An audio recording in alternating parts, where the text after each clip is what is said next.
और इस तरह प्राग इतिहास के अध्ययन से हमें पता चलता है कि वानर मानव से मानव धीरे धीरे प्रगति के एक नए चरण, सभ्यता के चरण में प्रवेश करने में समर्थ हो गया, जहां नगरों का उदय हुआ। ऐसा नगर जहां हड़प्पा और मोहनजोदारो दोनों नगरों के अपने अपने दुर्ग थे। चारों तरफ से हड़प्पा और मोहनजोदारो दुर्ग से घिरे सुरक्षा की दृष्टि से इतने मजबूत थे कि यहाँ पर विदेशी आक्रमण का कोई संकेत नहीं मिलता है, जिसकी वजह से यहाँ का शासक वर्ग अपने अपने परिवार के साथ चैन से रहते थे। हालांकि कुछ पुरातत्वविदों की राय में हड़प्पा सभ्यता में कोई शासक वर्ग नहीं था तथा समाज के हर व्यक्ति को समान दर्जा प्राप्त था, जबकि कुछ पुरातत्वविदों की राय में हड़प्पा सभ्यता में कई शासक वर्ग मौजूद थे जो विभिन्न हड़प्पाई शहरों में शासन करते थे।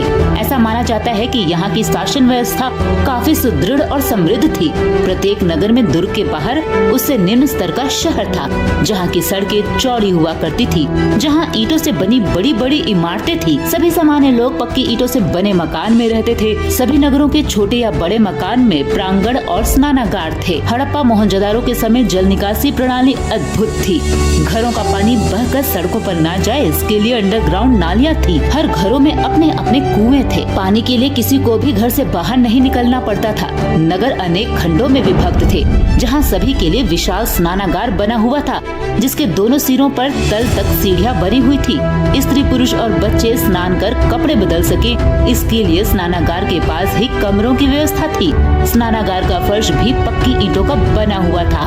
पास में ही एक बड़ा सा कुआं भी था, इससे पानी निकालकर हौज में डाला जाता था। इतने सुव्यवस्थित ढंग से बसे इस नगर को देखकर यह अंदाजा लगाया जा सकता है कि सिंधु घाटी सभ्यता वहाँ के कुशल, प्रतापी और प्रतिष्ठित शासक वर्ग द्वारा बसाया गया सुव्यवस्थित बेहतरीन नगरों का निर्माण था, जो सिंधु घाटी सभ्यता से पहले न देखा गया न अब तक देखा गया है।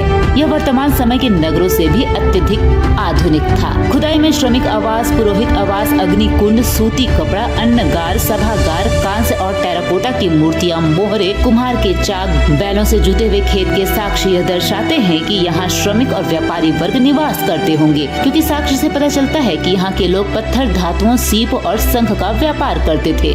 उस समय धातु मुद्रा का प्रयोग नहीं होता था, इसलिए एक वस्तु देकर दूसरी वस्तु व्यापार के रूप में खरीदते और बेचते थे। सिंधु घाटी सभ्यता नदी के किनारे बसी थी, इसीलिए व्यापार के लिए वहाँ के लोगों को यातायात की एक ऐसे साधन की आवश्यकता थी जो पानी में तैर सके और उन्हें एक स्थान से दूसरे स्थान तक व्यापार या अन्य काम के लिए ले जा सके। अपने विवेक से उन्होंने लकड़ी का इस्तेमाल कर नौका बनाने की विधि जान ली थी और धीरे धीरे यह नाव बनाने में निपुण हो गए थे और फिर इन्हीं नावों का इस्तेमाल कर वह उत्तरी अफगानिस्तान तक पहुंच गए थे और इस तरह वह वहां अपनी व्यापारिक बस्तियां स्थापित करने में भी सफल हो गए थे। सिंधु घाटी सभ्यता के लोग पूजा पाठ में विश्वास रखते थे।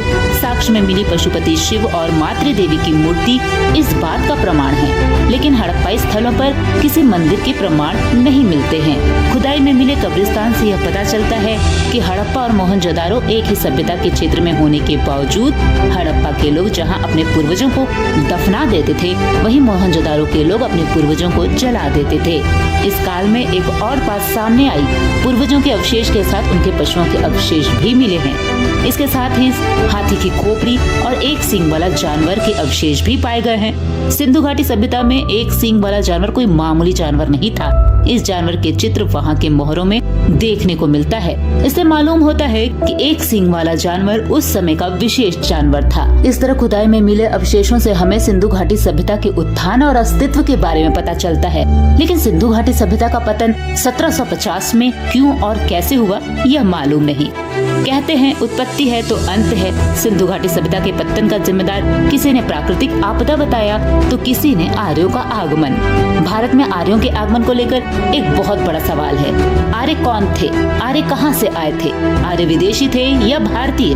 विदेशी होते तो उनकी भाषा संस्कृत नहीं होती, और अगर भाषा संस्कृत थी तो हम कह सकते हैं कि आर्य भारतीय थे, और अगर आर्य भारतीय थे तो सिंधु घाटी सभ्यता के बाद उनका भारत में आगमन क्यों हुआ? इन सवालों के जवाब जानने के लिए click play now origin the series of Indian history. अगर आपने मेरे चैनल को अब तक सब्सक्राइब नहीं किया है तो सब्सक्राइब कर लीजिए, साथ ही बेल आइकन को प्रेस करना ना भूलें ताकि आने वाले हर सीरीज की नोटिफिकेशन आप तक पहुंच सके।